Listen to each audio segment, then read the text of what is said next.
Monsieur Alain Soral, vous êtes sociologue français, président du site d'égalité et réconciliation. Je vous remercie infiniment d'avoir eu la gentillesse d'accorder cet entretien à la radio francophone iranienne.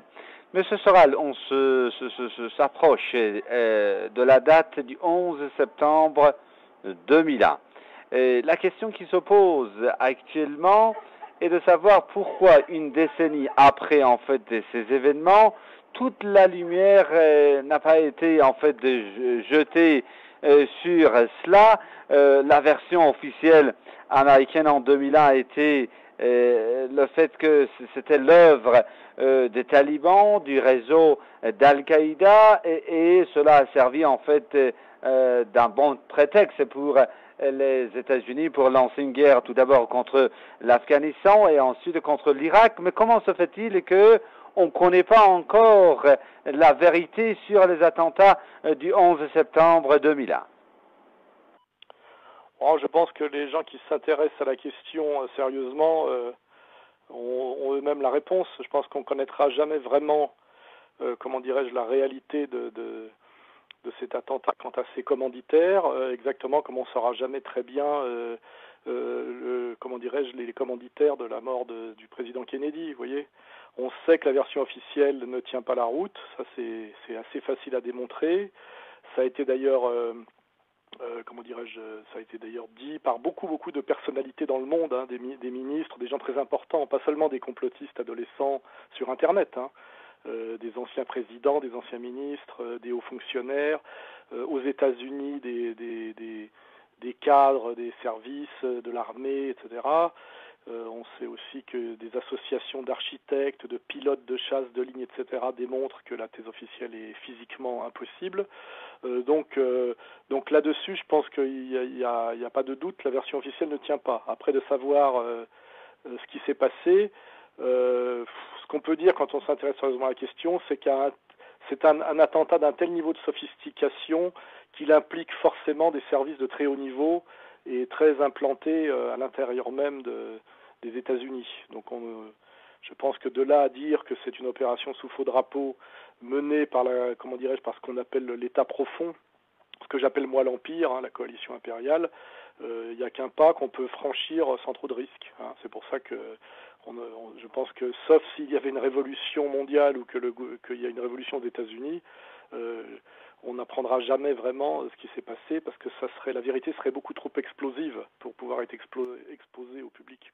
Alors, si je vous ai bien suivi, M. Soral, vous confirmez en fait l'hypothèse lancée par certains spécialistes et écrivains, comme quoi le 11 septembre 2001 était un complot intérieur organisé à l'intérieur des États-Unis.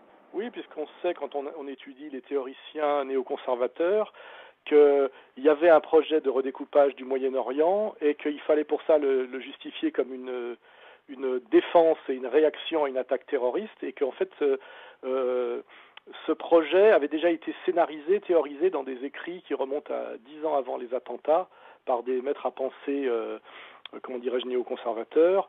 Donc en fait finalement ces attentats correspondent à l'exécution d'un plan ou à une espèce de divine surprise, comme si finalement la Providence avait exécuté les vœux de certains conseillers et dirigeants américains de la tendance néoconservatrice, qu'on appelle les américano-sionistes, quoi. Donc on peut peut-être dire effectivement qu'il est possible que ces attentats soient une opération menée par une coalition qu'on pourrait dire impériale et américano-sioniste, oui. On peut le dire autrement en disant que seuls les services américains et les services israéliens ont le niveau de compétence pour mettre en place sur le territoire américain des attentats qui demandent un tel niveau, de pénétration et de précision et d'infiltration. Et s'agissant en fait de l'exécution de ce plan dont vous parlez, le 11 septembre 2001 a permis en quelque sorte aux États-Unis de lancer une attaque tout d'abord contre l'Afghanistan, ensuite l'Irak, et de renforcer sa présence dans ce centre des activités économiques et politiques du monde qu'est le Moyen-Orient. Oui, c'était le projet.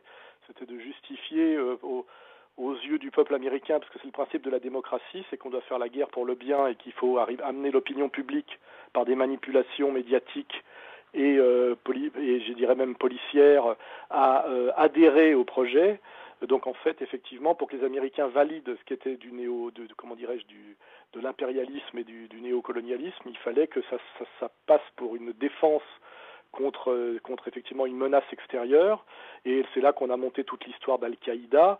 Et d'ailleurs, on voit bien que sur la longue durée, on savait qu'Al-Qaïda de toute façon avait été aidé et monté à l'époque pour lutter contre les soviétiques en Afghanistan, donc que c'était des alliés saoudiens et pakistanais de la puissance américaine. Et on voit aujourd'hui, grâce à la bêtise de M. Bernard-Henri Lévy, que Al-Qaïda travaille partout à nouveau au service de l'impérialisme américano-sioniste dans le monde arabe. On le voit en ce moment en Syrie, comme on l'a vu hier en Libye. Donc finalement, sur la longue durée, Al-Qaïda a toujours été plus ou moins partenaire des Américains et des intérêts américains. Donc finalement, dire que le 11 septembre est une opération sous faux drapeau américano-sioniste ou que c'est Al-Qaïda, c'est finalement dire la même chose. Une dernière question sur ce sujet, M. Soral. Pourquoi les États-Unis refusent l'ouverture d'une enquête internationale pour faire toute la lumière sur les événements du 11 septembre, les événements terroristes du 11 septembre 2001? Une telle demande a été avancée surtout par le président iranien dans son discours devant l'Assemblée générale de l'ONU, une demande qui a suscité les vives réactions négatives des autorités américaines.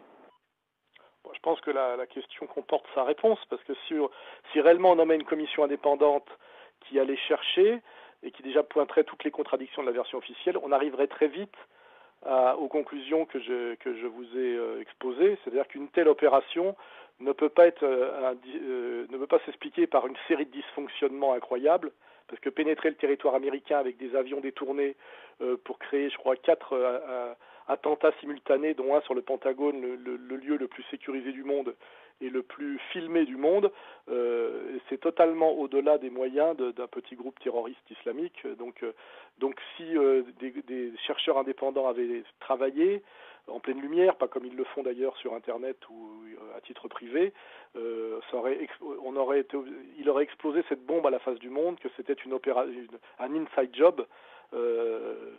Et si le peuple américain découvrait que ses propres élites sont prêts à sacrifier 3000 de leurs citoyens pour lancer des attaques qui ne sont pas forcément d'ailleurs dans l'intérêt immédiat du peuple américain, de son économie, etc., je pense que ça créerait une situation, un chaos de type révolutionnaire, quoi. Donc ce genre de demande d'Ahmadinejad, qui savait exactement ce qu'il disait en le demandant, ça ne pouvait pas être suivi des faits. Si on prend un exemple beaucoup plus petit, qui est l'histoire de l'assassinat de Rafik Hariri au Liban, on a immédiatement attaqué la Syrie, créé soi-disant une commission pour faire toute la vérité, puis on a étouffé cette commission et aujourd'hui on étouffe l'affaire elle-même, car il est de plus en plus évident que, exactement comme pour le 11 septembre, l'exécution de Rafik Hariri est une opération de haut niveau qui demande les services israéliens et américains conjoints, quoi, voilà. Donc je pense que tous les gens qui s'intéressent à ce genre de sujet, qu'on appelle opération sous faux drapeau, peuvent apporter le même genre de réponse que je fais, quoi. Après, dans les médias dominants, c'est le manque de courage qui fait qu'on n'en parle jamais, mais en privé, moi j'ai beaucoup parlé en privé avec des journalistes, des hommes politiques, etc., tout le monde est à peu près d'accord, hein. Simplement, personne ne peut le dire, c'est tout.